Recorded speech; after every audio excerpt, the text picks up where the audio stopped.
Et il y a une molécule dans votre cerveau en ce moment, une protéine appelée Tau, qui se replie sur elle-même exactement de la bonne manière pour que vos neurones fonctionnent. Chaque milliseconde, cette protéine vibre, oscille, ajuste sa forme tridimensionnelle en réponse à l'environnement chimique qui l'entoure. Et tant qu'elle se replie correctement, vous pensez, vous vous souvenez, vous êtes vous. Mais chez certaines personnes, sans que personne ne sache exactement pourquoi, la protéine Tau commence à se replier de travers. Elle adopte une forme que la nature n'a jamais prévue, et cette mauvaise forme est contagieuse. Elle touche les protéines voisines, les convertit, les recrute dans son armée de formes incorrectes. En quelques années, des régions entières du cerveau sont envahies par ces agrégats difformes. Les neurones meurent, les souvenirs s'effacent, les visages des êtres aimés deviennent ceux d'étrangers. C'est la maladie d'Alzheimer. Et elle touche 55 millions de personnes sur cette planète en ce moment même. Voici ce que presque personne ne dit quand on parle de cette maladie. Le problème n'est pas que nous manquons de volonté pour la combattre. Le problème n'est pas le financement, bien qu'il soit insuffisant. Le problème fondamental est que nous ne pouvons pas voir ce qui se passe, pas au niveau où cela compte. La protéine Tau contient environ 400 acides aminés. Chacun peut adopter plusieurs conformations. Le nombre total de formes possibles que cette seule protéine peut prendre est un nombre si astronomiquement grand qu'il dépasse le nombre d'atomes dans l'univers observable. Et pour comprendre pourquoi elle se replie mal, pour concevoir un médicament capable de la cibler précisément, il faudrait simuler ce processus de repliement au niveau quantique, atome par atome, liaison par liaison, électron par électron. Nos ordinateurs ne peuvent pas faire cela. Pas les plus rapides, pas les plus puissants, pas si vous les faisiez tourner pendant 1 milliard d'années. La complexité dépasse tout ce que la technologie classique peut traiter, non pas par manque de puissance de calcul au sens habituel, mais parce que la nature du problème lui-même est quantique. Les électrons dans ces liaisons chimiques ne sont pas des billes qui rebondissent selon des trajectoires prévisibles. Ce sont des nuages de probabilités qui existent en superposition, intriqués les uns aux autres, obéissant à des lois qui n'ont aucun équivalent dans le monde que nous percevons au quotidien. Pour simuler la mécanique quantique, il faut un outil quantique, et pendant très longtemps, nous n'en avions aucun. Cela a changé. Pas graduellement, pas en douceur. Cela a changé de la manière dont les barrages cèdent, tout d'un coup, avec une force qui surprend même ceux qui surveillaient les fissures depuis des années. En décembre 2024, un processeur quantique a démontré quelque chose que le domaine entier poursuivait depuis 3 décennies comme objectif théorique. Il a prouvé que l'on pouvait corriger les erreurs quantiques de manière évolutive, que les machines quantiques pouvaient devenir plus fiables à mesure qu'elles grandissent, inversant une règle fondamentale de l'ingénierie qui tenait depuis le début de la civilisation technologique. Et cette démonstration a ouvert une porte que personne ne pourra refermer. Parce que derrière cette porte se trouve la possibilité de simuler la nature à son propre niveau, de parler à la matière dans sa propre langue.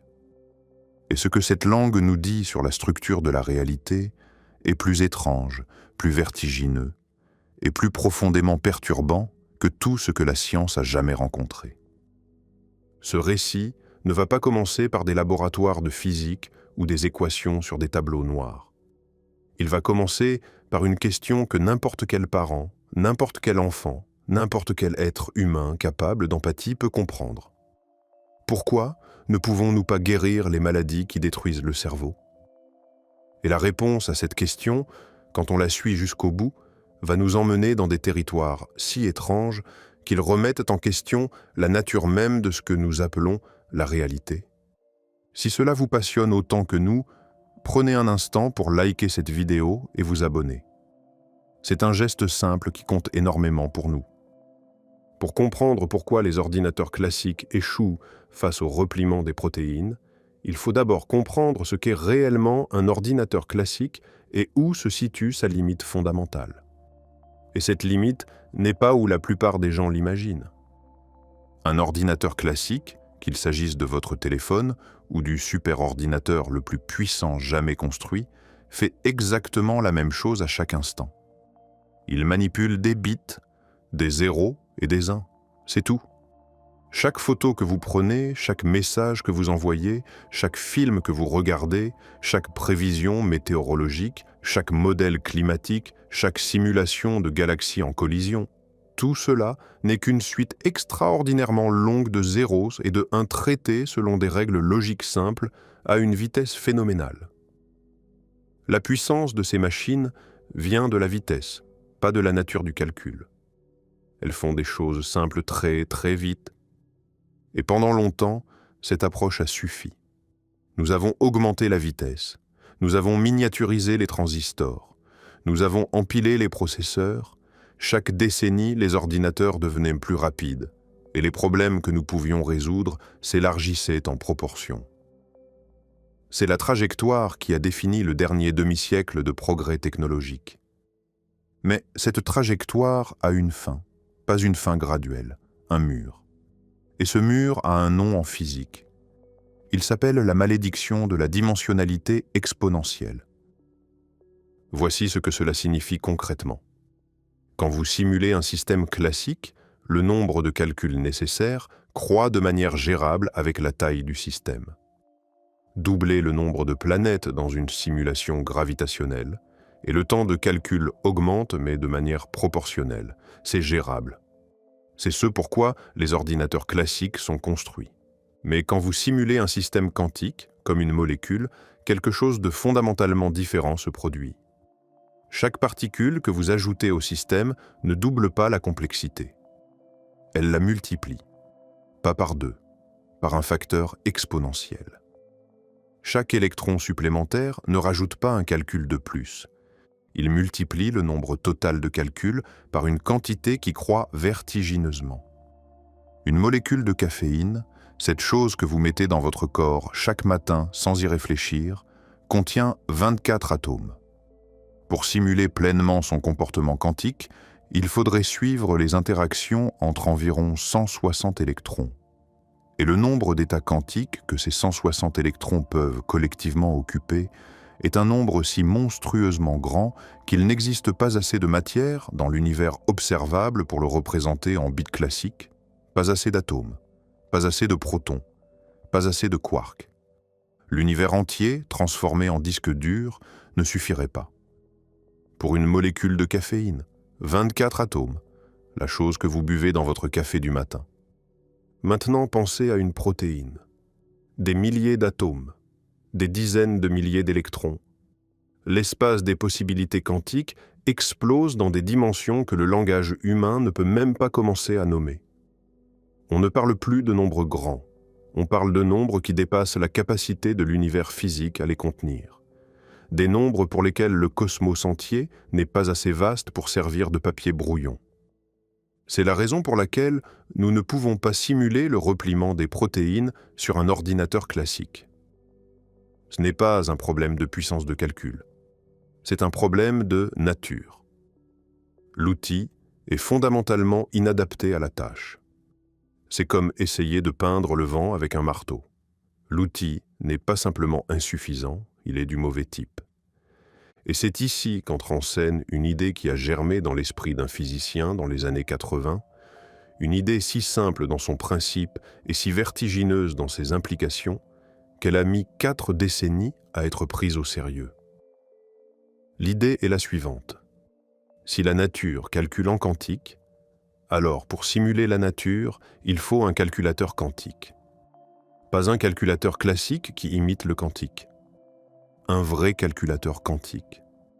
Un appareil qui utilise les mêmes principes que la nature elle-même pour effectuer ses opérations.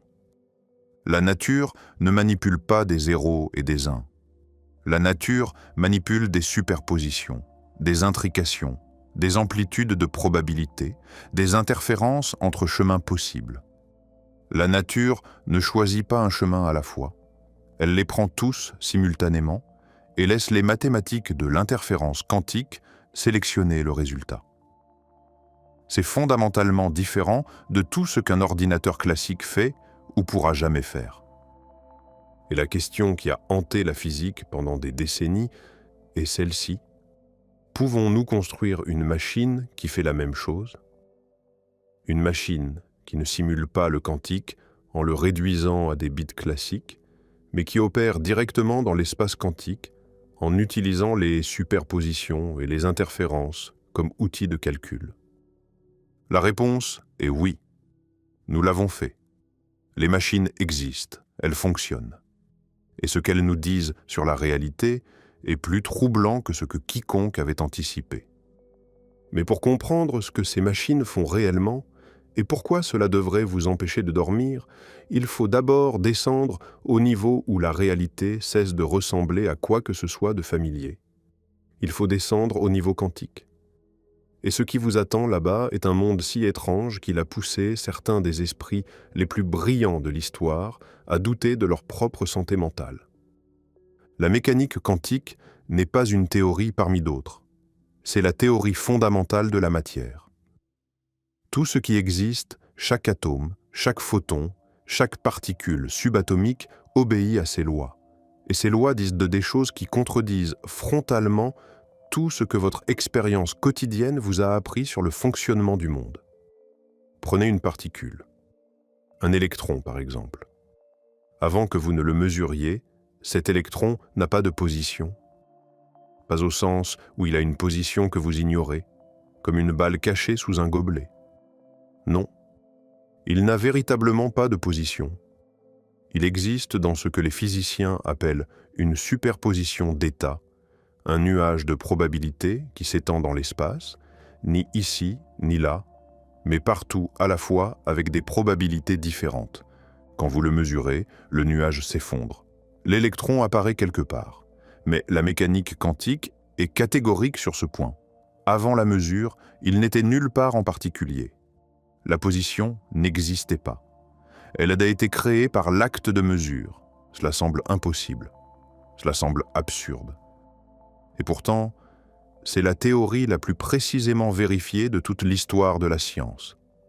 Ces prédictions ont été confirmées à la 12e décimale. Aucune expérience jamais réalisée n'a contredit la mécanique quantique, pas une seule en un siècle de tests. Le monde est quantique. C'est un fait, pas une hypothèse, pas une interprétation, un fait.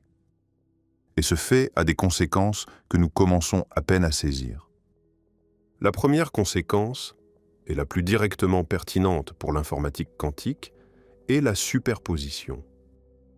Un qubit, l'unité fondamentale d'information quantique, peut être dans l'état 0, dans l'état 1, ou dans n'importe quelle combinaison des deux simultanément. Ce n'est pas comme un interrupteur qui peut être allumé ou éteint, c'est comme un interrupteur qui peut être allumé et éteint en même temps, dans des proportions variables, avec des phases relatives qui déterminent comment ces différentes composantes interfèrent les unes avec les autres. Deux qubits en superposition n'existent pas dans deux états. Ils existent dans 4 états simultanément. 3 qubits dans 8, 10 qubits dans 1024, 50 qubits dans plus d'un quadrillion d'états, 300 qubits dans un nombre d'états qui dépasse le nombre d'atomes de l'univers observable. Et voici la partie cruciale. Le système n'alterne pas entre ces états. Il les habite tous en même temps. Il opère sur tous simultanément. Et quand le calcul est terminé, l'interférence entre tous ces états parallèles produit un résultat unique qui encode l'information de tout le processus. C'est comme si vous posiez une question à 1 milliard de personnes en même temps et que toutes leurs réponses, au lieu de simplement s'accumuler, interagissaient les unes avec les autres de manière constructive et destructive, amplifiant les bonnes réponses et annulant les mauvaises, pour produire une seule réponse finale d'une précision que aucun individu seul n'aurait pu atteindre. C'est ce que fait un ordinateur quantique. Et c'est pourquoi il peut faire des choses qu'aucun ordinateur classique ne pourra jamais faire, même en principe, même avec un temps infini, même avec toute la matière de l'univers transformée en transistors.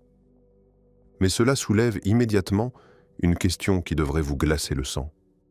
Si un ordinateur quantique de 300 qubits manipule simultanément plus d'états qu'il n'y a d'atomes dans l'univers observable, où ce calcul se déroule-t-il? Où est l'espace physique qui contient cette information? Parce que l'univers que nous pouvons voir, toucher et mesurer ne contient pas assez de matière pour héberger ce calcul. L'arithmétique ne fonctionne pas. On manque d'univers avant de manquer d'état. Cette question n'est pas rhétorique. C'est l'une des questions ouvertes les plus importantes de la physique fondamentale. Et la réponse que certains physiciens proposent est si radicale qu'elle a mis des décennies à être prise au sérieux. Mais avant d'y arriver, je veux rester avec le problème médical un peu plus longtemps, parce que c'est là que l'enjeu devient viscéral, personnel, impossible à ignorer. Il existe une maladie génétique rare appelée fibrose kystique.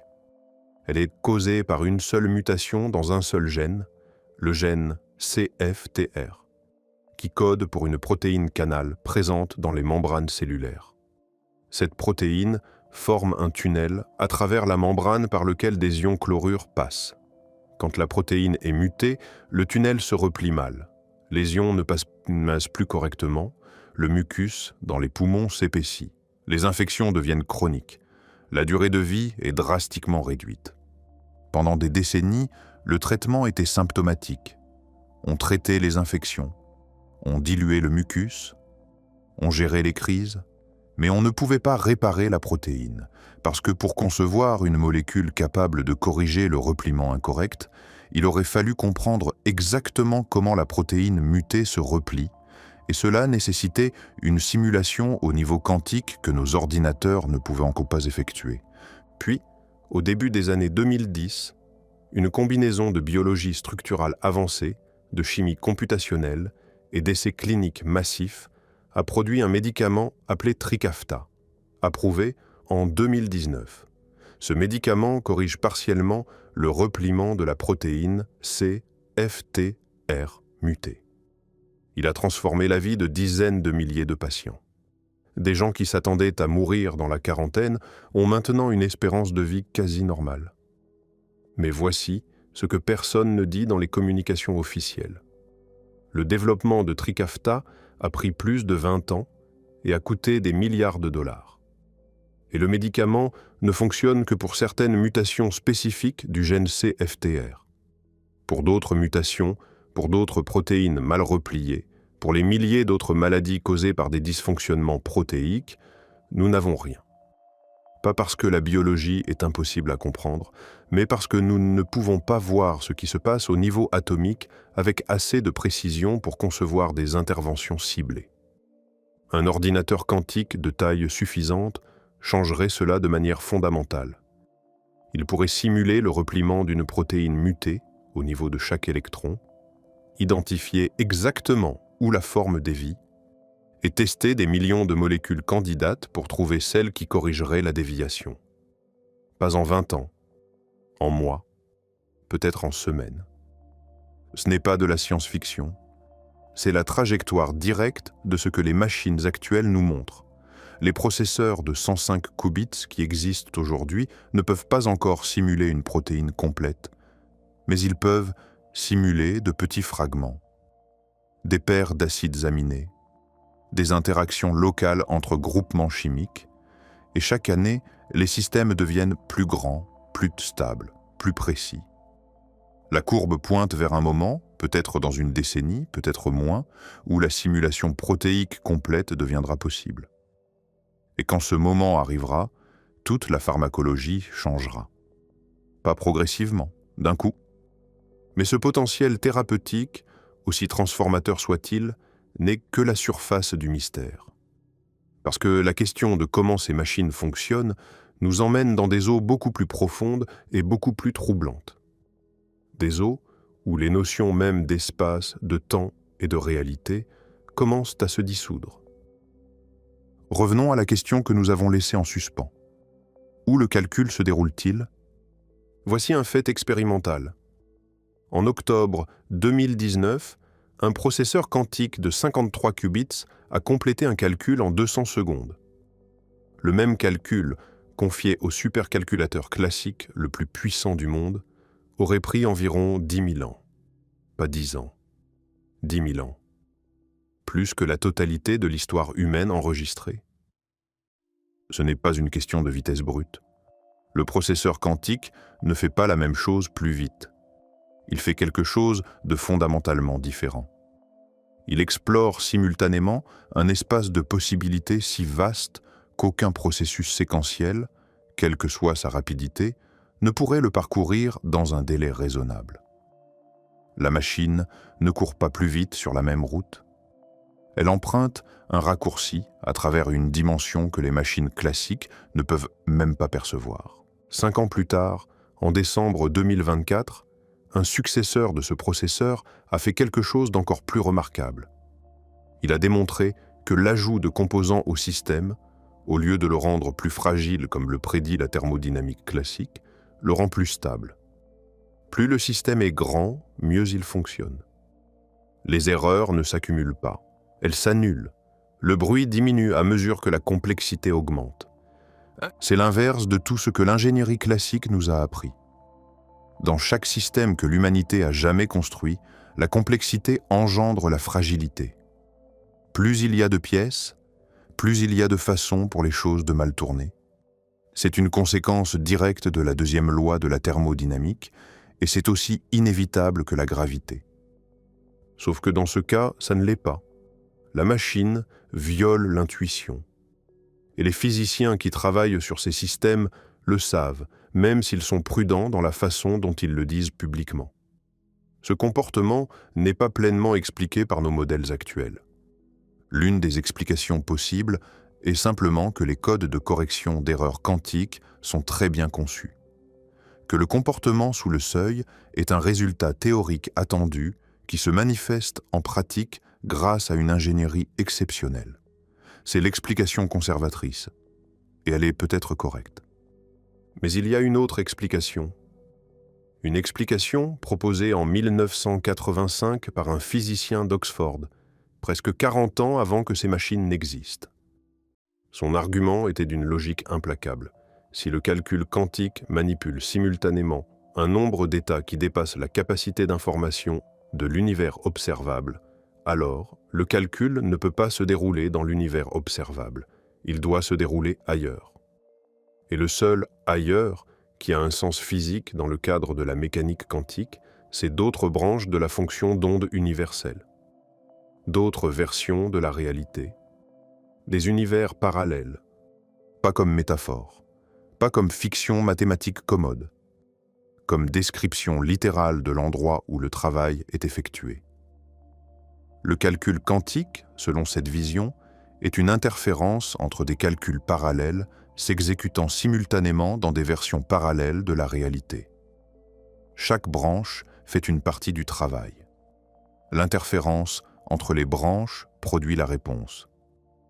Le résultat que vous collectez dans votre branche a été calculé par des milliards de versions de la machine opérant dans des milliards de versions de l'univers.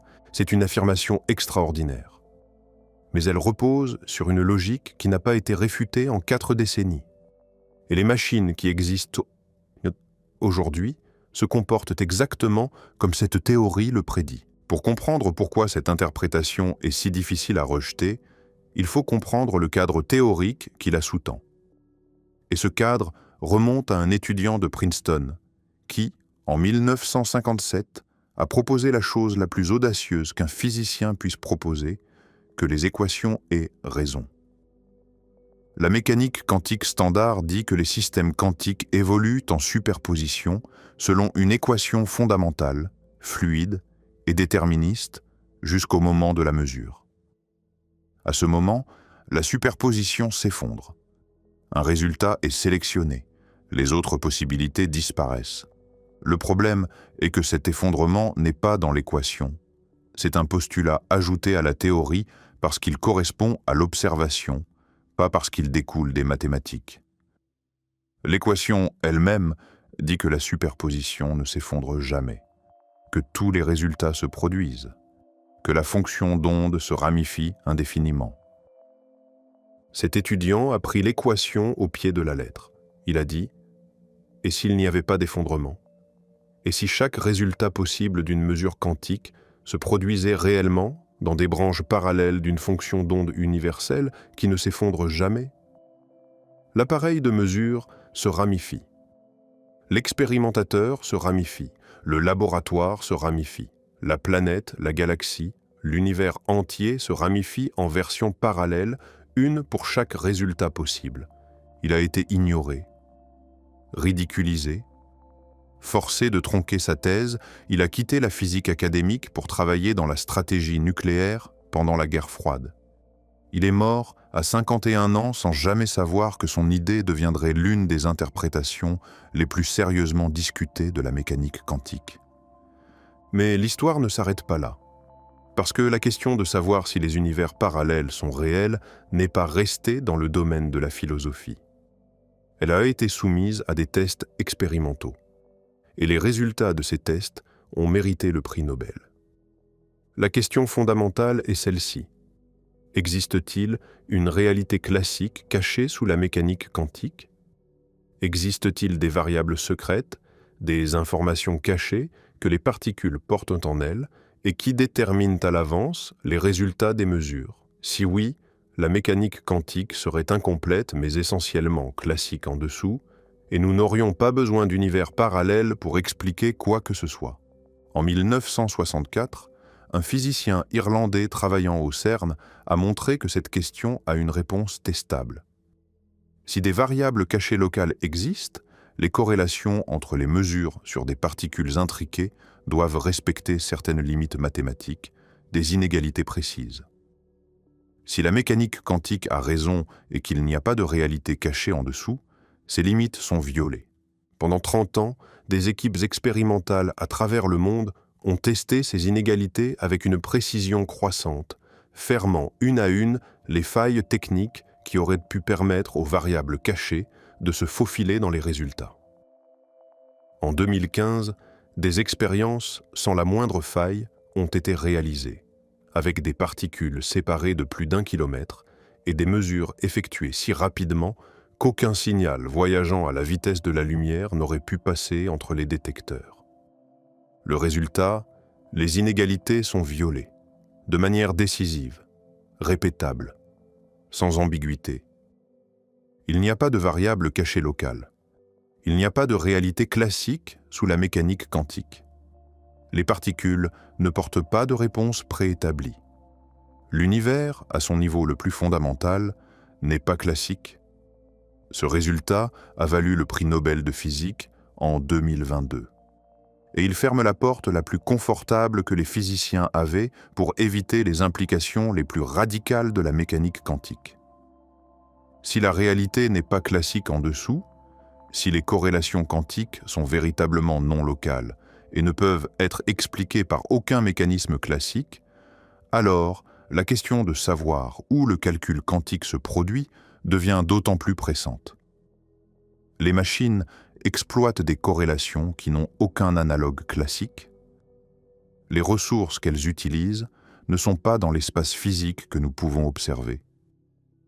Et la seule description cohérente de ce qui se passe, la seule qui prend les mathématiques au pied de la lettre, est que le calcul est distribué à travers des branches de la réalité que nous ne pouvons pas voir directement, mais dont les effets sont mesurables dans nos laboratoires. Mais ne nous arrêtons pas à la théorie, parce qu'il y a un résultat expérimental qui rend tout cela encore plus concret et encore plus vertigineux. En 2017, un satellite de recherche chinois a réalisé quelque chose qui aurait semblé impossible une génération plus tôt. Il a maintenu l'intrication quantique entre deux photons détectés à des stations au sol séparées de plus de 1200 km. La largeur de la France et de l'Allemagne combinées. Et l'intrication a survécu. Les corrélations entre les mesures aux deux stations ont violé les inégalités de Bell de manière écrasante. Il n'y avait aucune ambiguïté. La connexion quantique entre ces deux photons a tenu à travers 1200 km d'atmosphère, de météo, de courbures terrestres. Ce que cela signifie pour l'informatique quantique est profond. Si l'intrication, la ressource fondamentale que les ordinateurs quantiques exploitent, peut être maintenue sur des distances planétaires, alors cette ressource n'est pas confinée à l'intérieur de la machine. Elle opère à des échelles qui n'ont aucun équivalent dans la physique classique. Il n'existe aucun mécanisme classique par lequel une propriété d'une particule reste parfaitement corrélée avec une propriété d'une autre particule à 1200 km, sans aucun signal, aucune connexion physique, aucune transmission entre elles. L'univers maintient cette corrélation sans envoyer de message. La relation existe sans transmission. Et cette caractéristique, cette non-localité fondamentale, est exactement ce qui rend les ordinateurs quantiques si puissants et si mystérieux. Mais il y a une dimension de cette histoire que je trouve encore plus troublante, et elle concerne directement le problème médical par lequel nous avons commencé. Parce que les protéines elles-mêmes sont des systèmes quantiques. Leur repliement implique des effets quantiques réels, mesurables, non triviales. Et la question de savoir comment la vie biologique exploite les effets quantiques est l'un des domaines les plus fascinants et les moins connus de la science contemporaine. Des recherches récentes ont montré que le transport d'énergie dans la photosynthèse exploite la cohérence quantique, que l'odorat pourrait impliquer l'effet tunnel quantique, que les enzymes, ces catalyseurs biologiques qui accélèrent les réactions chimiques dans votre corps par des facteurs de milliards, pourraient dépendre d'effets quantiques pour leur efficacité. La vie, au niveau moléculaire, semble utiliser la mécanique quantique de manière active, pas seulement comme un arrière-plan passif, mais comme un outil, une stratégie évolutive. Ce qui signifie que quand un ordinateur quantique simule une protéine, il ne fait pas simplement un calcul abstrait. Il reproduit la physique que la protéine elle-même utilise pour fonctionner. Il parle la même langue que la molécule. Il habite le même espace de possibilités. C'est comme traduire un texte, non pas mot par mot, mais en comprenant la pensée originale dans la langue originale. La simulation n'est pas une approximation.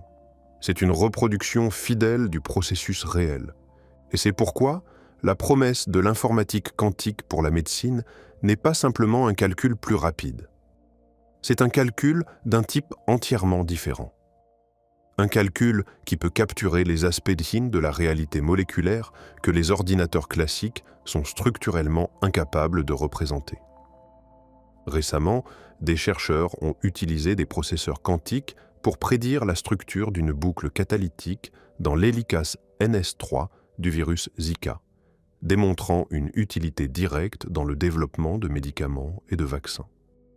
D'autres équipes construisent des bases de données quantiques pour le repliement des protéines, des bibliothèques d'états quantiques d'acides aminés qui pourraient servir de briques fondamentales pour la conception de médicaments. Mais voici ce qui me préoccupe dans tout cela, et c'est un aspect du problème qui reçoit étonnamment peu d'attention. À mesure que les ordinateurs quantiques deviennent plus puissants, leurs résultats deviennent de plus en plus difficiles à vérifier par des moyens classiques. Et quand ces résultats concernent des médicaments destinés à être administrés à des êtres humains, l'enjeu de la vérification prend une dimension entièrement nouvelle. Un résultat en théorie de la complexité publié en 2020 a établi quelque chose de profondément troublant.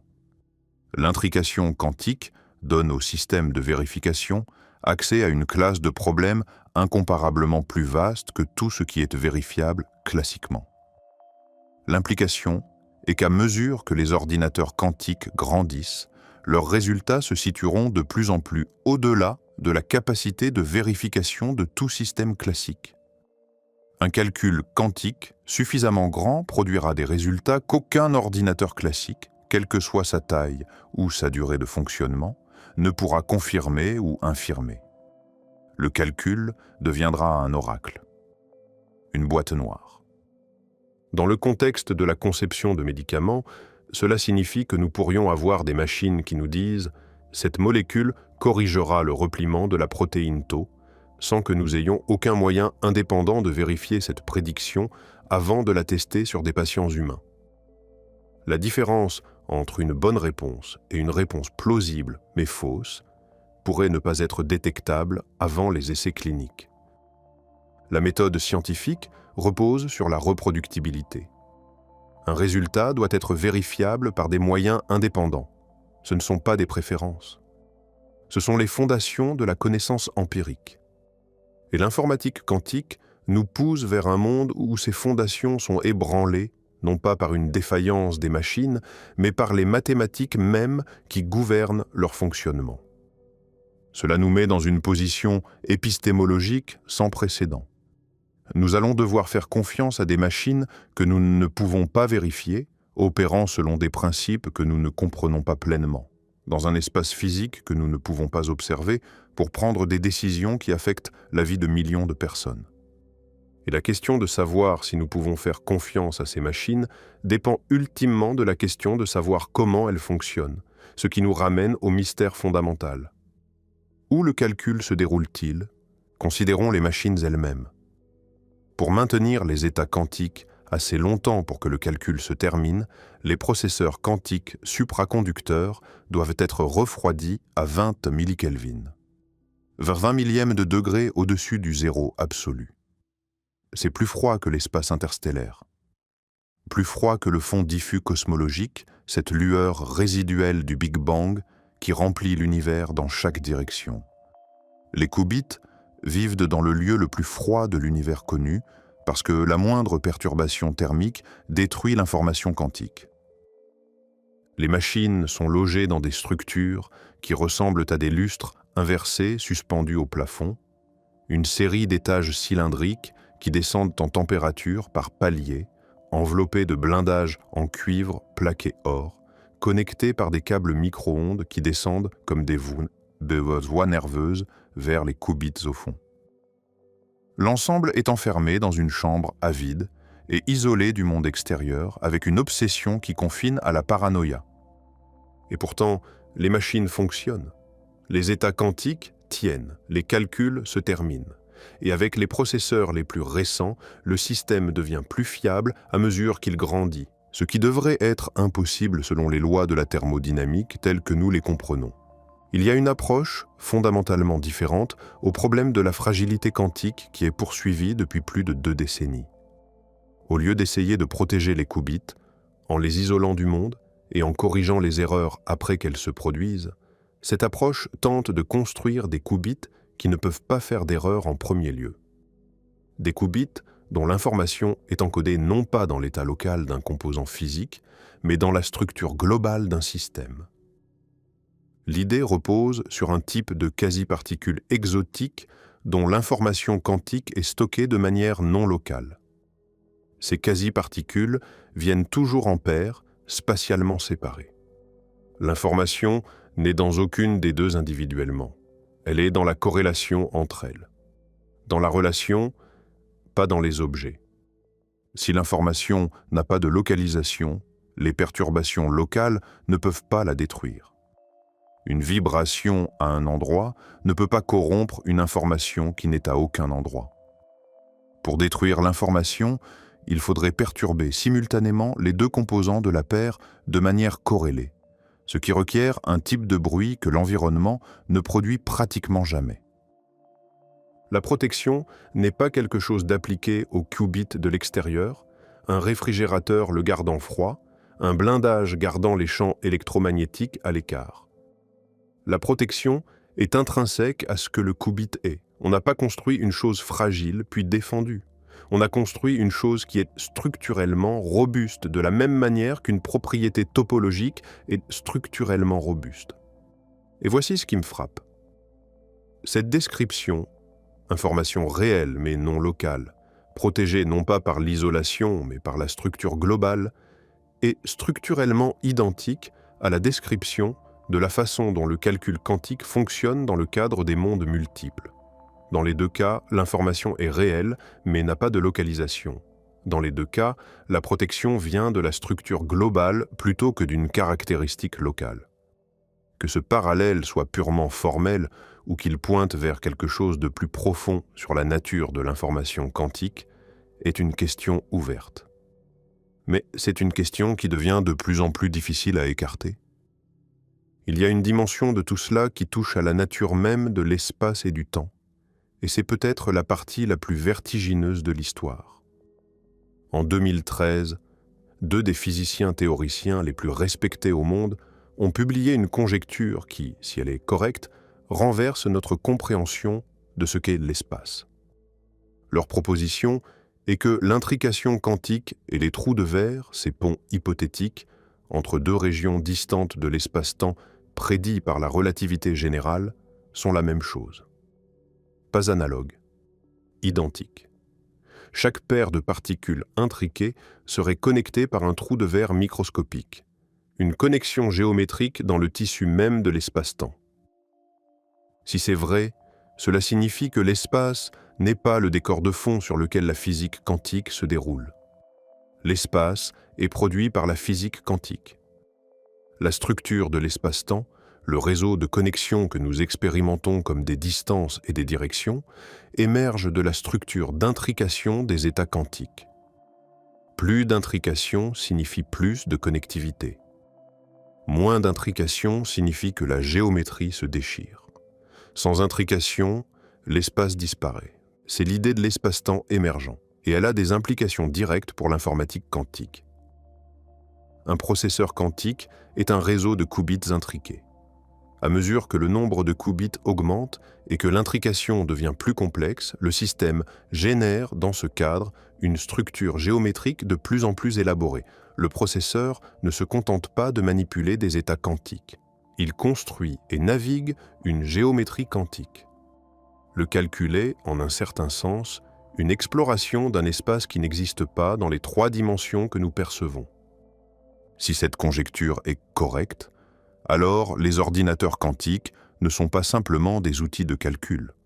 Ce sont des moteurs qui construisent et traversent des structures géométriques dans un espace sous-jacent à l'espace-temps observable.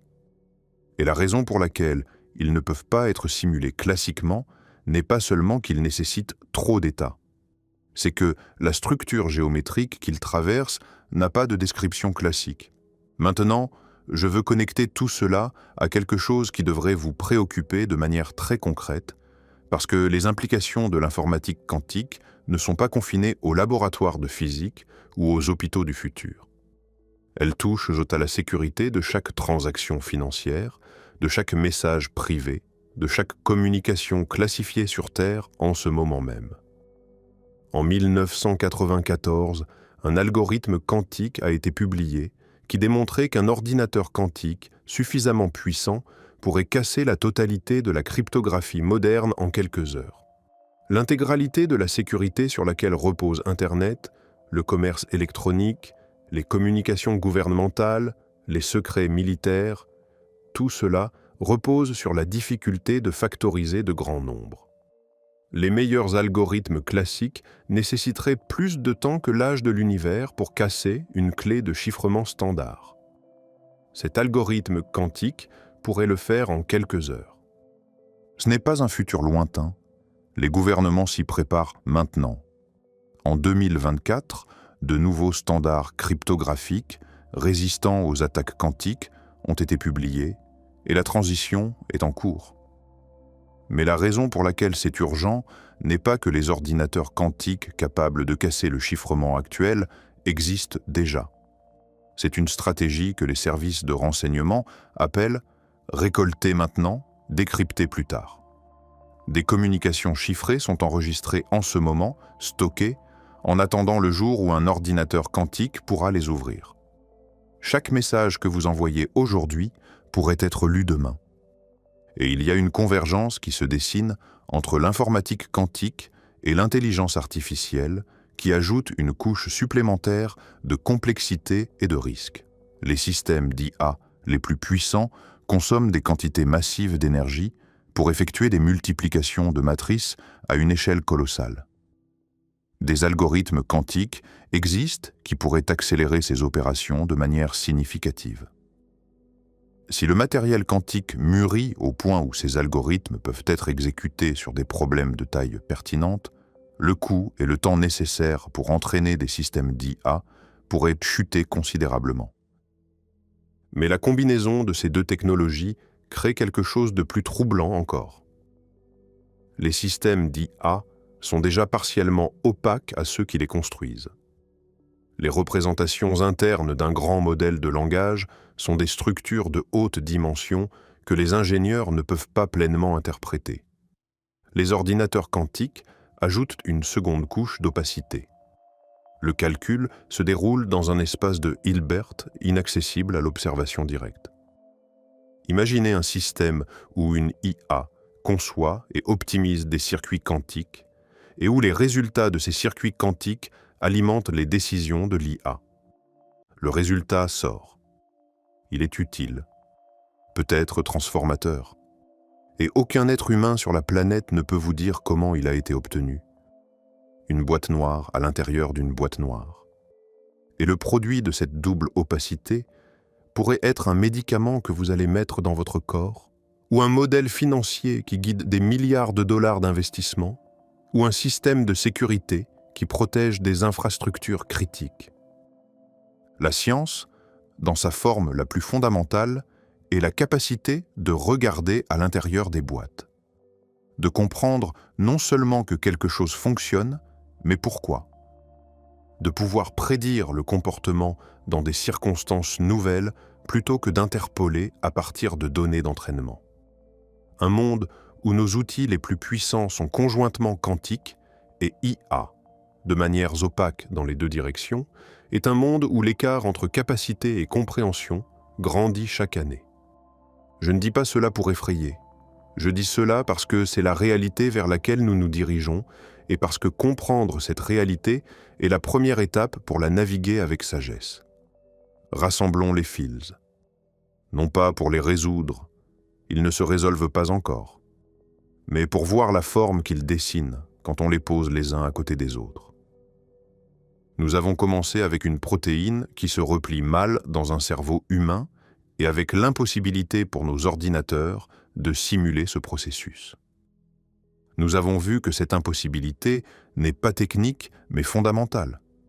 La nature du problème est quantique et les outils classiques ne peuvent pas capturer les effets quantiques qui gouvernent le repliement moléculaire. Nous avons vu que des machines quantiques existent qui effectuent des calculs dépassant les capacités de tout superordinateur classique. Que ces machines deviennent plus stables à mesure qu'elles grandissent, violant les intuitions de l'ingénierie classique. Que les résultats qu'elles produisent nécessitent des ressources informationnelles qui dépassent la capacité de l'univers observable.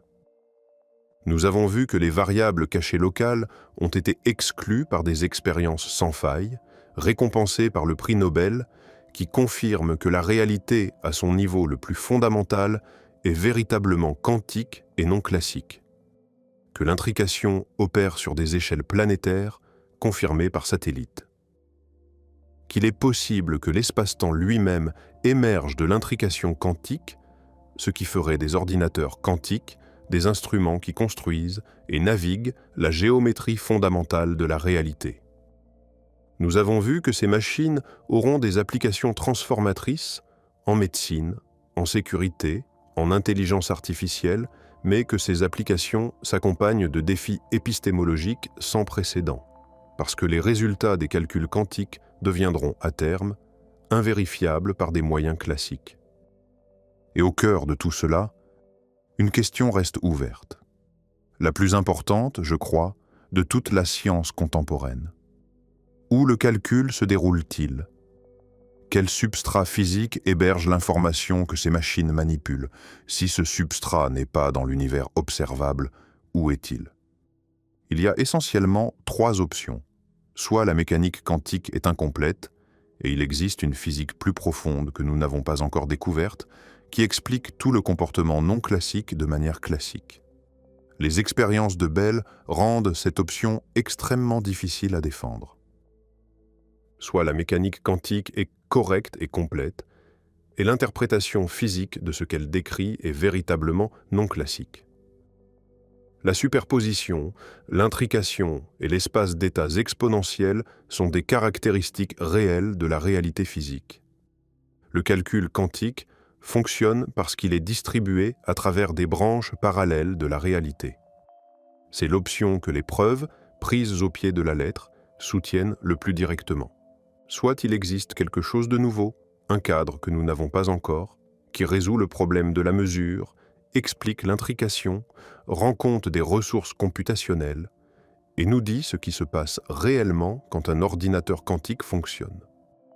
C'est l'option que la plupart des physiciens préféreraient. Mais elle n'existe pas encore. La réponse honnête est que nous avons construit des machines dont le fonctionnement nous dépasse. Nous pouvons les décrire, les opérer, les programmer et lire leurs résultats. Nous ne pouvons pas décrire le substrat physique dans lequel leur calcul se produit. Et les trois options qui restent exigent toutes de réviser notre compréhension de la réalité d'une manière que nous n'avons pas encore atteinte. Il y a une longue tradition dans l'histoire de la science d'outils qui dépasse les théories. Nous avons utilisé le feu pendant 300 000 ans avant de comprendre la combustion. Nous avons utilisé des ponts pendant des millénaires avant de pouvoir faire de l'ingénierie structurelle. Nous avons développé l'anesthésie avant de comprendre les neurosciences. Dans chaque cas, la capacité pratique a précédé la compréhension théorique. Les ordinateurs quantiques sont ce genre de choses. Nous les avons construits, ils fonctionnent. Nous ne comprenons pas pleinement pourquoi ils fonctionnent, et la compréhension, quand elle viendra, changera notre vision de la réalité d'une manière que nous ne pouvons pas encore prévoir. En attendant, dans des réfrigérateurs plus froids que l'espace entre les galaxies, des qubits vibrent à des fréquences que nos sens ne peuvent pas percevoir, manipulant des états que nos esprits ne peuvent pas visualiser dans un espace que notre physique ne peut pas pleinement décrire. Et les résultats qu'ils produisent sont réels, vérifiables, utiles, parfois stupéfiants. Quelque part dans cet écart entre ce que nous pouvons utiliser et ce que nous pouvons comprendre, entre la machine qui fonctionne et la théorie qui manque, se cache peut-être la découverte la plus importante de l'histoire humaine. Non pas un médicament, non pas un algorithme, non pas une technologie, mais une réponse à la question la plus fondamentale de toutes. De quoi la réalité est-elle faite? Et la réponse, quand elle viendra, commencera peut-être par une protéine qui se replie dans un cerveau humain. Par cette question simple que n'importe qui peut poser. Pourquoi ne pouvons-nous pas guérir cette maladie? Pourquoi ne pouvons-nous pas voir ce qui se passe? Et pourquoi, quand nous construisons une machine pour voir plus profondément, ce qu'elle nous montre est un univers infiniment plus vaste, plus étrange, et plus beau que tout ce que nous avions imaginé? Les machines tournent, les qubits vibrent, les calculs se déroulent dans un espace que personne ne peut localiser, et quelque part, dans un cerveau ravagé par la maladie, une protéine attend d'être comprise. Peut-être que la clé de cette compréhension n'est pas dans notre univers. Peut-être qu'elle est partout, dans toutes les branches, dans toutes les possibilités, dans la totalité d'une réalité dont nous ne percevons qu'une tranche infinitésimale. C'est la promesse. C'est le mystère. C'est la question ouverte la plus importante de la science. Et pour la première fois dans l'histoire, nous avons des machines capables de commencer à y répondre. Reste à savoir si nous sommes prêts pour ce qu'elles nous diront. Mais il y a un chapitre de cette histoire que je n'ai pas encore raconté, et c'est peut-être le plus important de tous, parce qu'il concerne non pas les machines, mais nous. Ce que ces machines signifient pour la manière dont nous comprenons notre propre conscience. Et cette question, une fois posée, ne peut plus être ignorée. Voici le paradoxe. Les ordinateurs quantiques ne fonctionnent que dans un isolement total de tout observateur. L'acte même d'observation détruit le calcul. La décohérence, l'ennemi mortel de l'informatique quantique, est précisément l'intrusion d'un regard dans l'espace sacré du calcul. Tant que personne ne regarde, le qubit maintient sa superposition. Le calcul progresse. Les interférences entre chemins possibles amplifient les bonnes réponses et annulent les mauvaises. Mais au moment où quelque chose, n'importe quoi, un photon égaré, une vibration, une molécule d'air interagit avec le qubit, la superposition s'effondre. Le qubit choisit un état. Et l'information qui était distribuée à travers une infinité de possibilités se concentre en un seul point, perdant dans le processus presque tout ce qui rendait le calcul quantique possible. Le calcul quantique est un processus qui ne peut exister que dans l'ombre de la conscience, dans l'espace que le regard ne peut pas atteindre. Et c'est précisément ce qui le rend si puissant. La puissance vient de l'absence de regard, du fait que personne ne regarde pendant que le travail est fait. Pensez à ce que cela implique.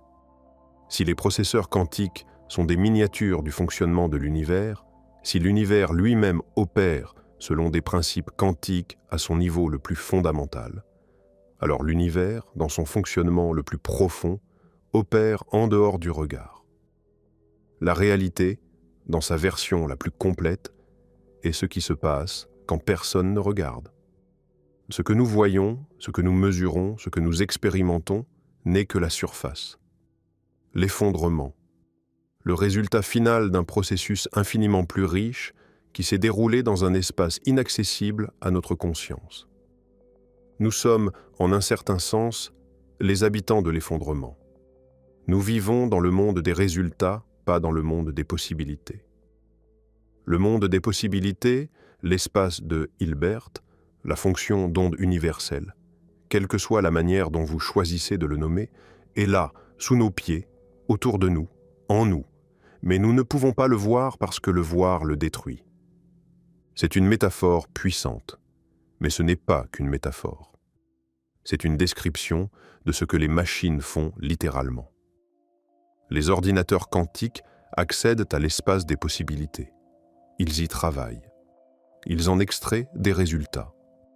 Et puis ils referment la porte derrière eux, laissant dans notre monde classique un seul résultat, un seul nombre, un seul fait qui porte en lui l'empreinte de milliards de calculs effectués dans un espace que nous ne pouvons pas atteindre.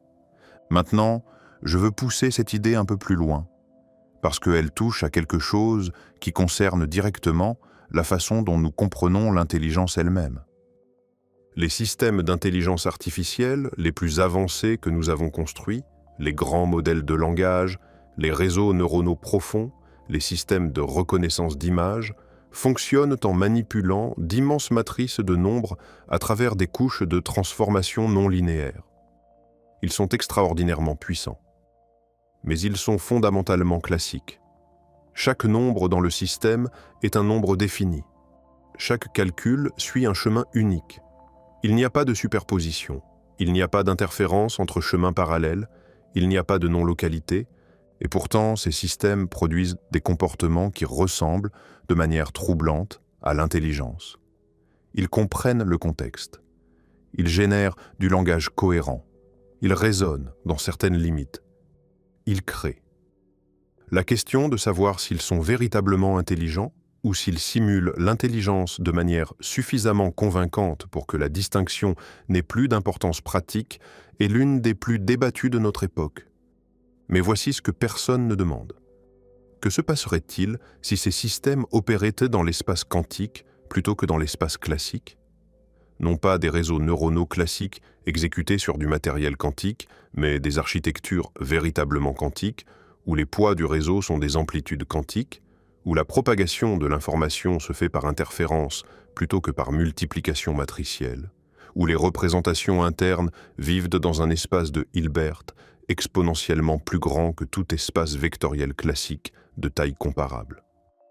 En principe, un réseau neuronal quantique pourrait représenter et traiter certaines classes de données de haute dimension plus efficacement que toute architecture classique. En pratique, personne n'a encore démontré cet avantage de manière convaincante sur une tâche pertinente. Le matériel actuel est trop petit et trop bruyant. Les propositions théoriques souffrent d'un problème technique appelé les plateaux désertiques, où le gradient de la fonction de perte devient exponentiellement plat et l'entraînement cesse de progresser. Mais ce sont des obstacles techniques, pas des impossibilités fondamentales. Et la trajectoire du matériel pointe dans une direction claire. Les qubits deviennent plus stables. Les taux d'erreur chutent, les systèmes grandissent. Si cette tendance se poursuit, et rien ne suggère qu'elle ne se poursuivra pas, Le moment où des réseaux neuronaux véritablement quantiques deviennent possibles n'est peut-être qu'à 1 ou 2 décennies de distance. Et quand ce moment arrivera, les systèmes qu'il produira seront doublement opaques. Opaques dans leur architecture neuronale, comme le sont déjà les systèmes d'IA actuels. Et opaques dans leur substrat quantique, parce que les états intermédiaires d'un calcul quantique ne peuvent jamais être observés sans détruire le calcul. Une IA quantique serait une entité dont le raisonnement se déroule simultanément dans un espace inaccessible à toute observation humaine, produisant des résultats par des mécanismes que nous ne pouvons ni simuler ni reproduire classiquement. Nous pourrions utiliser ces résultats. Nous ne pourrions pas les comprendre. Et la distinction entre utiliser et comprendre, qui a toujours été présente dans la technologie mais jamais à ce point, deviendrait un gouffre. Il y a quelque chose de profondément humiliant dans cette perspective. Depuis les Lumières, la civilisation occidentale a été construite sur l'idée que la compréhension est le fondement du pouvoir. Que savoir comment quelque chose fonctionne est la condition préalable à son utilisation sage et responsable. Que la transparence est une vertu et que l'opacité est un danger. L'informatique quantique combinée à l'intelligence artificielle pourrait produire un monde où le pouvoir le plus transformateur jamais créé par l'humanité est fondamentalement, structurellement, mathématiquement opaque. Non pas opaque par choix ou par négligence, mais opaque par la nature même de la physique qui le gouverne. Et la question de savoir comment nous naviguons un tel monde, comment nous maintenons la responsabilité, la sécurité, la confiance publique, quand nos outils les plus puissants fonctionnent dans un espace que la conscience humaine ne peut pas pénétrer, est l'une des questions les plus urgentes de notre civilisation. Elle ne sera pas résolue par la physique. Elle ne sera pas résolue par l'ingénierie. Elle sera résolue, si elle est résolue du tout, par des choix éthiques, politiques et philosophiques que nous n'avons pas encore commencé à faire. Je veux terminer cette histoire là où elle a commencé, avec une protéine, avec un cerveau humain, avec une maladie qui efface les souvenirs et les visages des êtres aimés. Parce que, au-delà de toutes les implications cosmologiques, au-delà des univers parallèles et de l'espace-temps émergent et des codes de correction d'erreurs et de la cryptographie post-quantique, il y a une personne, quelque part en ce moment, assise dans une chambre, incapable de se souvenir du nom de son enfant, piégée dans un cerveau dont les protéines ont mal tourné d'une manière que nous ne pouvons pas voir, ne pouvons pas comprendre, ne pouvons pas corriger, et quelque part dans un laboratoire, dans un réfrigérateur plus froid que l'espace interstellaire, des qubits vibrent dans une superposition d'états, explorant simultanément des milliards de possibilités, naviguant un espace plus vaste que l'univers, effectuant un calcul qui pourrait, un jour, révéler exactement comment cette protéine se replie mal et comment la corriger. La distance entre ces 2 points, entre le cerveau malade et le qubit qui vibre, est immense. Elle traverse la physique quantique, la théorie de l'information, la cosmologie, l'ingénierie la plus extrême jamais tentée par l'humanité. Mais c'est une distance qui se réduit chaque année, chaque nouveau processeur plus stable, chaque nouveau code de correction d'erreurs plus efficace, chaque nouvelle démonstration de capacité quantique nous rapproche du moment où nous pourrons parler à la matière dans sa propre langue et lui demander de nous révéler ses secrets. Ce moment n'est pas encore là, mais il approche, et quand il arrivera, il ne changera pas seulement la médecine, il changera notre compréhension de ce que nous sommes. Parce que la question de savoir comment fonctionne un ordinateur quantique est, en fin de compte, la même question que celle de savoir comment fonctionne la réalité. Et la réponse à cette question, quelle qu'elle soit, sera la réponse à la question la plus ancienne et la plus profonde que l'humanité ait jamais posée. De quoi le monde est-il fait? Pas d'atomes, pas de quarks, pas de cordes vibrantes, d'informations, de superpositions, d'intrications, de possibilités qui interfèrent les unes avec les autres pour produire le fait singulier que nous appelons la réalité. Et quelque part, dans cette information, dans ces possibilités, dans cette danse quantique invisible et omniprésente, se trouve la clé qui ouvrira la porte que nous cherchons depuis le début, la porte derrière laquelle se cache la compréhension de la maladie, la compréhension de la matière, la compréhension de l'espace et du temps. Et peut-être, si nous avons assez de courage pour suivre les mathématiques jusqu'au bout, la compréhension de ce que signifie exister dans un univers qui, à chaque instant, dans chaque atome, dans chaque qubit de chaque processeur de chaque laboratoire de la planète, chuchote quelque chose que nous ne savons pas encore entendre. Les machines tournent, les qubits vibrent.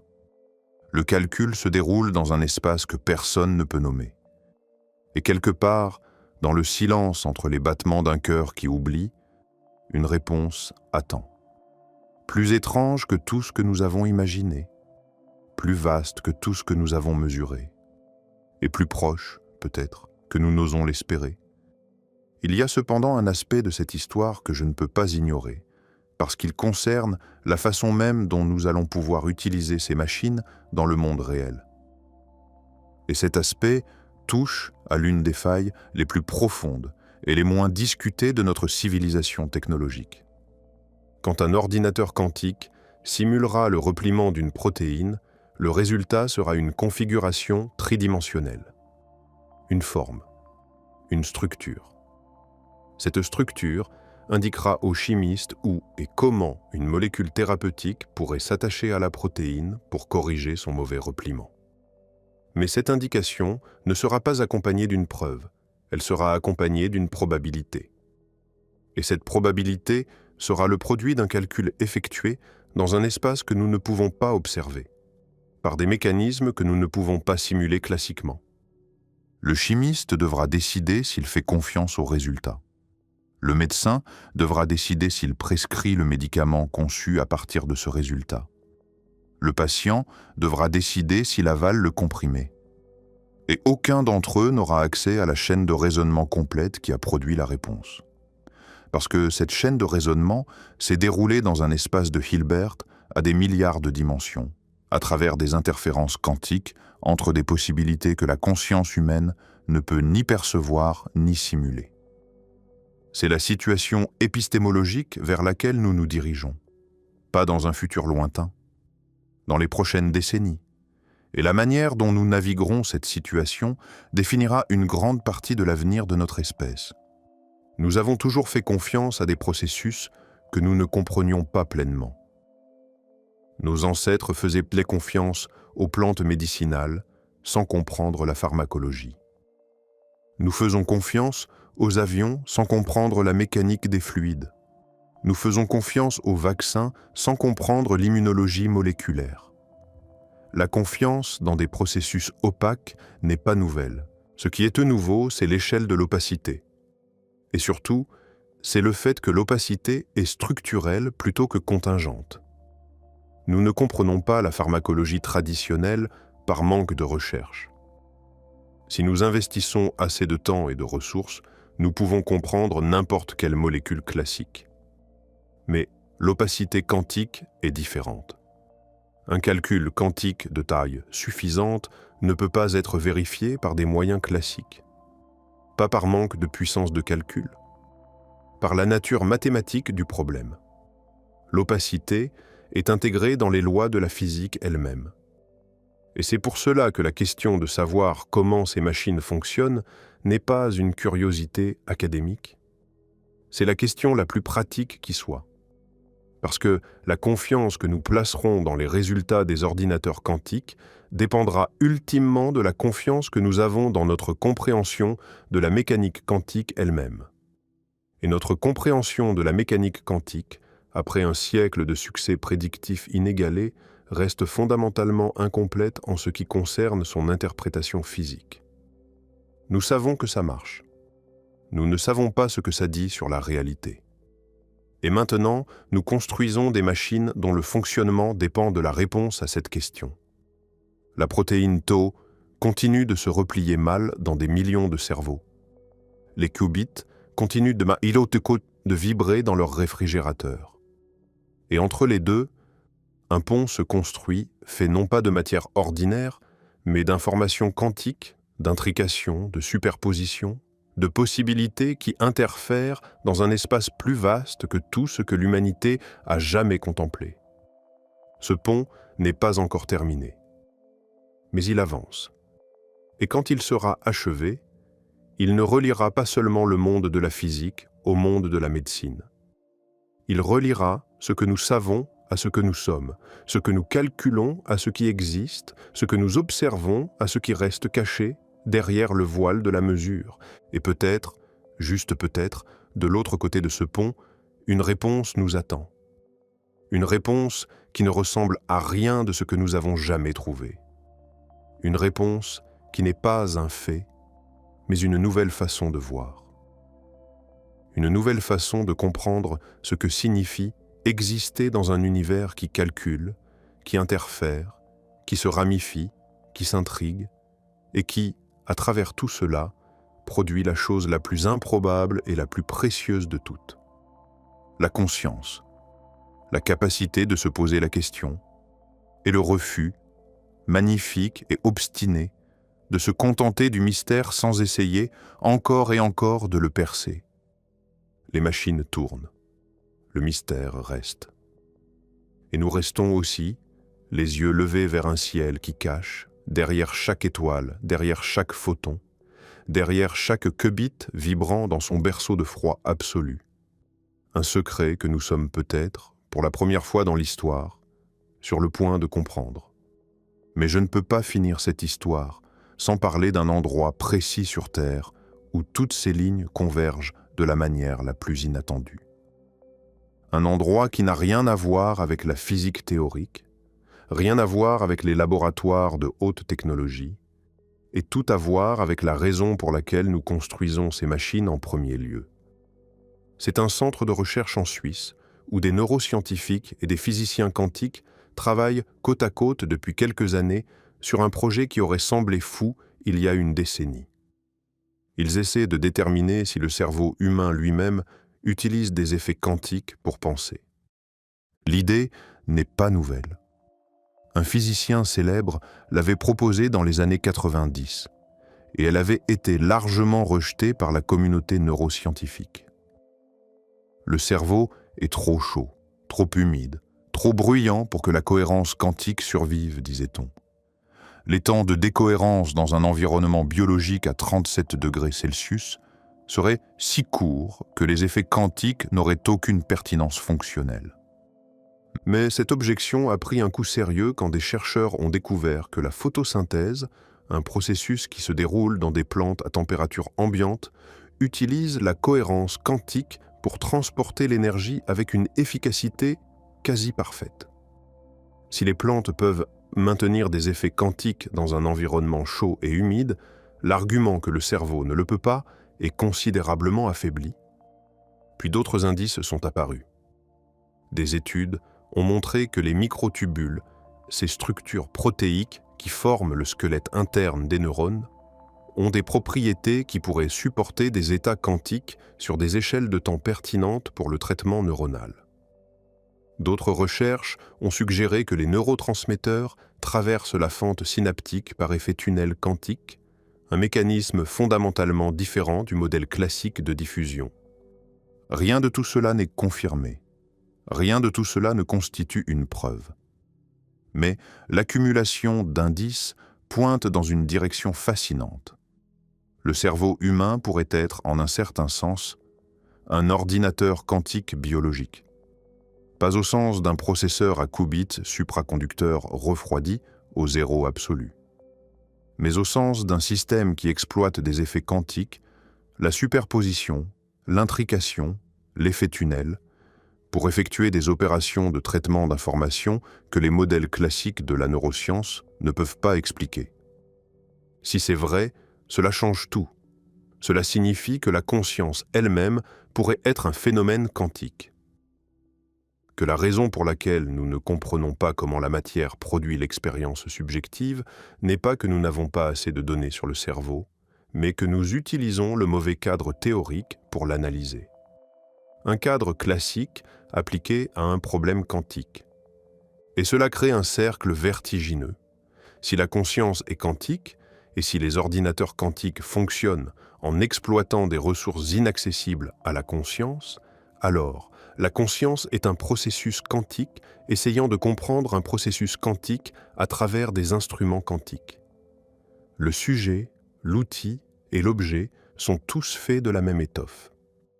L'univers se regarde lui-même à travers des yeux faits de la même matière quantique que ce qu'il essaie de voir. Il y a quelque chose de profondément circulaire dans cette image. Quelque chose qui rappelle le serpent qui se mord la queue, ou l'œil qui essaie de se voir lui-même sans miroir. Et peut-être que cette circularité n'est pas un défaut de notre compréhension. Peut-être que c'est une caractéristique de la réalité elle-même. Peut-être que la raison pour laquelle le problème de la mesure en mécanique quantique reste non résolu après un siècle est que le problème et la solution sont faits de la même substance, intriqués l'un avec l'autre d'une manière que nos outils conceptuels actuels ne peuvent pas démêler. Et peut-être que les ordinateurs quantiques, ces machines étranges et nouvelles que nous ne comprenons pas pleinement, sont le premier outil que nous avons construit qui est fait de la bonne substance pour commencer à démêler le nœud. Pas un outil classique appliqué de l'extérieur à un problème quantique, mais un outil quantique qui habite le même espace que le problème, qui parle la même langue, qui peut, potentiellement, raisonner avec le mystère plutôt que de simplement l'observer de loin. C'est une possibilité spéculative. Mais elle est construite sur des fondations expérimentales solides. Les machines existent, elles fonctionnent. Les effets quantiques en biologie sont réels. La question de la conscience reste ouverte. Et la convergence de ces trois faits pointe vers un territoire intellectuel que l'humanité n'a jamais exploré. Il y a un autre aspect de cette convergence qui mérite attention, et il concerne la façon dont les ordinateurs quantiques pourraient transformer non seulement la médecine et la cryptographie, mais la science elle-même dans sa forme la plus fondamentale. La physique est bloquée.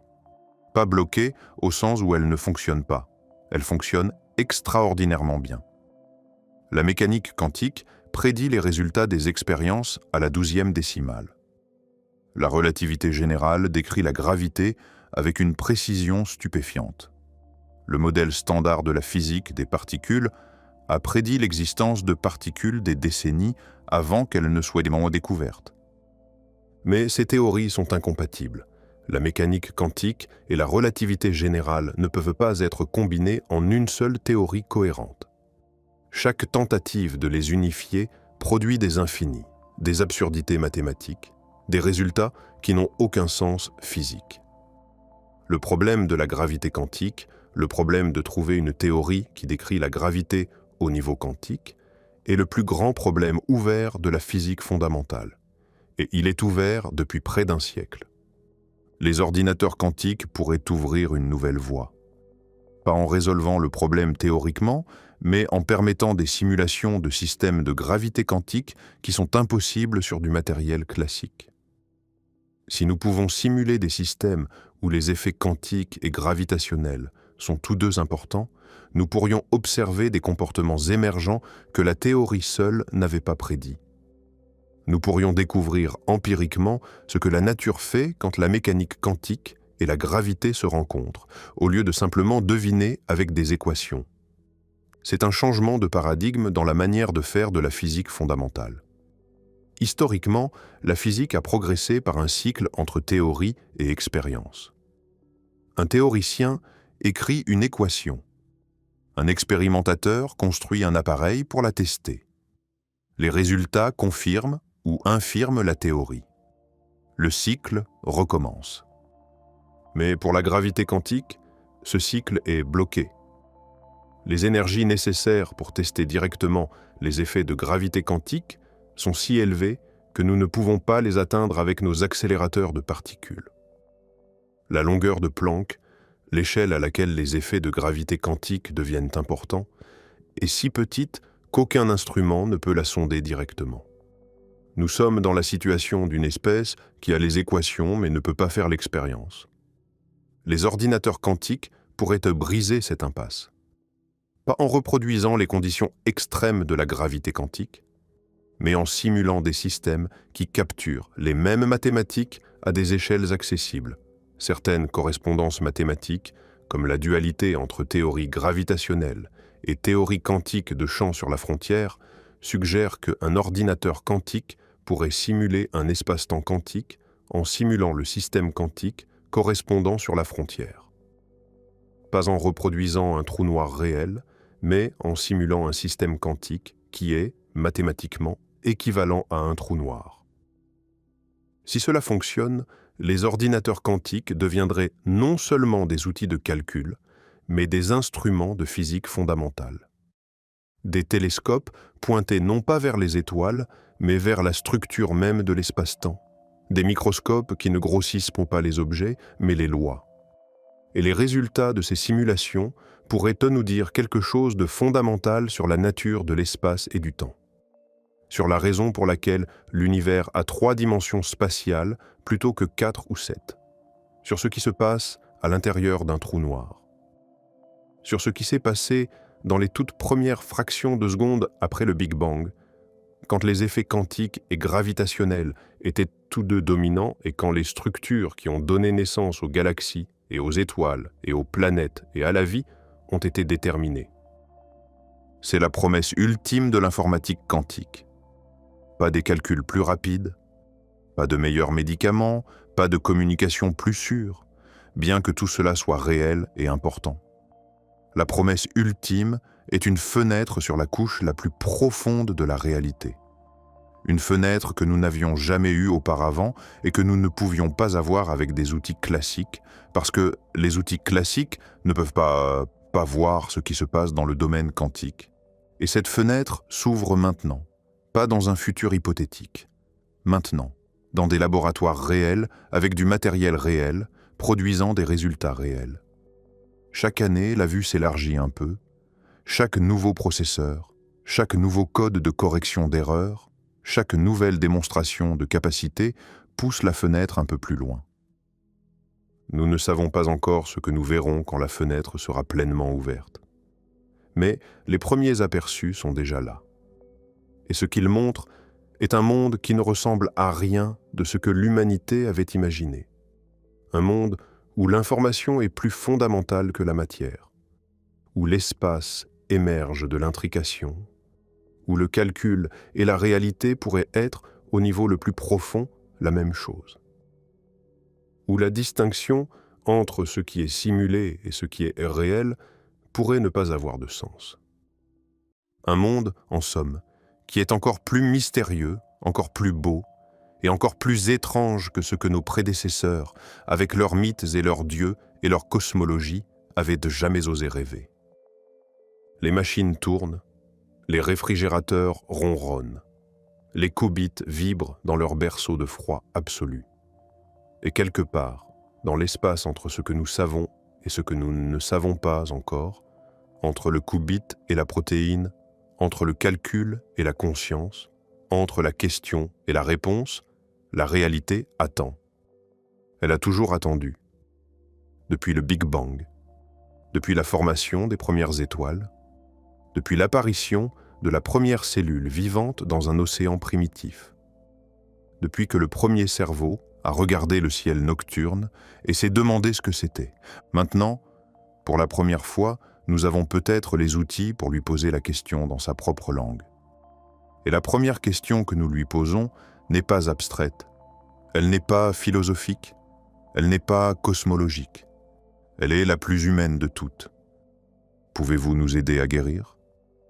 La réponse est quelque part dans l'espace de Hilbert, quelque part dans les branches de la fonction d'onde, quelque part dans les interférences entre des milliards de possibilités qui se déroulent en ce moment même, dans des réfrigérateurs plus froids que le vide entre les étoiles, dans des machines que nous avons construites sans pleinement comprendre, dans un univers qui, peut-être, n'est lui-même rien d'autre que le plus grand, le plus complexe et le plus beau calcul quantique jamais exécuté. Et ce calcul, pour la première fois, commence à nous parler. Il y a une expérience qui a été menée en 2023 et qui n'a pas reçu l'attention qu'elle méritait, peut-être parce qu'elle est trop étrange pour être résumée dans un titre accrocheur. Des chercheurs ont utilisé un petit processeur quantique pour simuler ce qui se passe quand de l'information tombe dans un trou noir. Pas un vrai trou noir, évidemment, à un modèle mathématique d'un trou noir encodé dans les qubits du processeur. Mais le modèle respectait les mêmes équations que celles qui gouvernent les vrais trous noirs, et le comportement du système quantique reproduisait fidèlement ce que la théorie prédit pour l'information piégée derrière un horizon des événements. Ce qui rend cette expérience remarquable n'est pas qu'elle ait fonctionné, c'est ce qu'elle implique sur la relation entre les ordinateurs quantiques et la structure de l'espace-temps. Parce que si un processeur quantique peut simuler fidèlement la physique d'un trou noir, ce que le processeur fait est, en un sens mathématiquement précis, la même chose que ce qu'un trou noir fait. Les qubits du processeur et les degrés de liberté du trou noir obéissent aux mêmes équations. L'information se brouille de la même manière. L'intrication se structure de la même façon. Les deux systèmes sont, du point de vue de la théorie de l'information, indistinguables. Cela signifie que la frontière entre simuler la physique et être de la physique, dans le domaine quantique, est beaucoup plus floue que dans le domaine classique. Quand un ordinateur classique simule le temps qu'il fait, personne ne se mouille. La simulation est une représentation, pas la chose elle-même. Mais quand un ordinateur quantique simule un système quantique, la simulation est elle-même un système quantique. L'information est réelle. L'intrication est réelle. Les corrélations sont réelles. La distinction entre la carte et le territoire se dissout. Et si cette dissolution est réelle, elle a des implications profondes pour la question de la simulation cosmique que nous avons effleurée plus tôt. Si un ordinateur quantique peut reproduire fidèlement la physique d'un trou noir, alors un ordinateur quantique suffisamment grand pourrait, en principe, reproduire fidèlement la physique d'un univers entier. Et la reproduction serait, au sens quantique, indistinguable de l'original. Non pas parce que la simulation est parfaite au niveau des apparences, comme un hologramme très réaliste, mais parce que la simulation serait faite de la même substance que l'original. De l'information quantique, de la superposition, de l'intrication, ce qui dissout la hiérarchie entre le réel et le simulé. Si la simulation est faite de la même étoffe que la réalité, elle est réelle, au même titre que la réalité est réelle. Et la question de savoir si nous sommes dans une simulation perd son sens, non pas parce que la réponse est non, mais parce que la distinction sur laquelle la question repose, la distinction entre réel et simulé, n'existe pas au niveau quantique. C'est une idée vertigineuse. Et elle est construite non pas sur de la spéculation, mais sur des résultats expérimentaux et des théorèmes mathématiques. Le principe holographique nous dit que l'information d'un volume d'espace est encodée sur sa surface. La conjecture sur l'intrication et les trous de verre nous dit que la géométrie de l'espace est produite par l'intrication quantique. Les ordinateurs quantiques nous montrent que des systèmes quantiques artificiels peuvent reproduire fidèlement la physique de systèmes naturels. Et la théorie de la complexité quantique nous dit que les systèmes quantiques ont accès à des espaces de calcul qui dépassent tout ce que le monde classique peut contenir. Pris ensemble, ces résultats dessinent un portrait de la réalité qui n'a rien à voir avec l'image familière d'un monde fait d'objets solides, se déplaçant dans un espace fixe selon des règles déterminées. Ce qu'ils dessinent ressemble davantage à un réseau d'informations, vaste et dynamique, dont l'espace et la matière ne sont que des manifestations locales. Un réseau dans lequel le calcul et l'existence sont, au niveau le plus fondamental, la même chose. Et nous, avec nos cerveaux faits de protéines qui se replient selon des règles quantiques, avec nos yeux qui captent des photons un par un, avec notre conscience qui émerge d'un processus que nous ne comprenons pas, nous sommes des nœuds dans ce réseau. Des points de cristallisation où l'information quantique s'effondre en expérience subjective. Des lieux où le calcul cosmique devient sensation, où les mathématiques deviennent douleur, joie, émerveillement. Nos ordinateurs quantiques ne sont pas des inventions au sens habituel du terme. Ce sont des miroirs, des surfaces réfléchissantes que nous avons construites à partir de la matière de l'univers et qui, quand nous y regardons, nous montrent non pas notre reflet, mais la structure de ce dont nous sommes faits. Et ce que nous voyons dans ce miroir est à la fois terrifiant et magnifique. Terrifiant parce que cela dissout les frontières que nous croyions solides entre l'ici et l'ailleurs, le réel et le possible, le moi et le tout. Magnifique parce que cela révèle une réalité plus profonde, plus interconnectée, plus vaste que tout ce que notre imagination classique avait conçu. Et c'est pourquoi l'informatique quantique n'est pas simplement une avancée technologique, c'est un événement philosophique. Un moment dans l'histoire de la pensée humaine où les outils que nous avons construits commencent à nous montrer quelque chose sur nous-mêmes que nous n'avions pas vu avant. Quelque chose que peut-être nous ne pouvions pas voir avant, parce que nous n'avions pas les instruments pour le percevoir. Nous avions des télescopes pour voir les étoiles, des microscopes pour voir les cellules, des accélérateurs de particules pour voir les quarks. Maintenant, nous avons des ordinateurs quantiques pour voir la structure de la réalité elle-même. Et ce que nous voyons, encore flou, encore partiel, encore à travers un voile de bruit et d'incertitude technique, est un monde qui calcule. Un monde qui interfère avec lui-même. Un monde fait de possibilités plutôt que de certitudes. Un monde où l'information est la substance fondamentale et où la matière est ce que l'information fait quand elle se regarde. Je ne sais pas ce que cela signifie en définitive. Personne ne le sait. Les plus grands esprits de la physique débattent de ces questions depuis un siècle et ne sont pas parvenus à un consensus. Peut-être que le consensus n'est pas possible. Peut-être que la réalité est trop étrange pour un consensus humain. Peut-être que le mieux que nous puissions faire est de construire des machines qui accèdent à cette étrangeté et d'apprendre petit à petit à lire les résultats qu'elles nous donnent. Mais il y a une chose dont je suis sûr. Les machines qui tournent en ce moment dans des laboratoires à travers le monde sont en train de changer ce que signifie être humain. Pas parce qu'elles nous rendent plus rapides ou plus efficaces, mais parce qu'elles nous montrent que le monde dans lequel nous vivons n'est pas celui que nous croyions habiter, qu'il est plus grand, plus étrange, plus beau et plus profondément mystérieux que tout ce que notre espèce avait imaginé en 300 000 ans d'existence. Et cette révélation, cette ouverture lente et vertigineuse sur la vraie nature de la réalité, ne fait que commencer. Les réfrigérateurs ronronnent, les cobites vibrent dans leur silence glacé. Les calculs se déroulent dans des espaces que nos yeux ne verront jamais. Et quelque part, dans ce que ces machines touchent quand elles calculent, dans ce substrat invisible et omniprésent qui soutient tout ce qui existe, se cache la réponse à la question que nous avons commencé à poser quand le premier humain a levé les yeux vers le ciel nocturne et s'est demandé pourquoi. Pourquoi le monde existe-t-il? De quoi est-il fait? Et que sommes-nous, nous qui le regardons, sinon la manière dont il se regarde lui-même?